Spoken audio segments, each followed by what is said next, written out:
จะนิยมปลูกไว้หน้าบ้านหลังบ้านข้างบ้านก็ได้อันนี้เป็นฟอร์มจัดนะพี่ฟอร์มจัดสวยๆเลยพุ่มใหญ่ๆมีอยู่3 ต้นนะตอนนี้ต้นนี้จะใหญ่ที่สุดต้นนี้ต้นใหญ่สุดต้นนี้ความสูงอยู่ประมาณกี่เมตรนะความสูง 3 ถึง 4 เมตร 3 ถึง 4 เมตรนะครับผมก็ หน้าไม้ประมาณ3 นิ้วหน้า หน้าไม้ประมาณ3 นิ้วอ้วนต้นนี้ยังไม่มีเจ้าของนะครับผมฟอร์มที่สวยมากหายากมากฟอร์มมันดอกบัวเลยใบก็สดมากเงา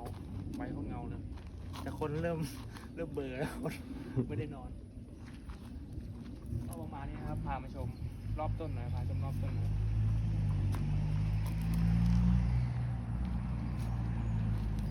ไม่ได้ถ่ายคลิปนานแล้วตื่นเต้นนะแต่อันนี้เอาแบบเดียวเลยไม่ต้องตัดเลย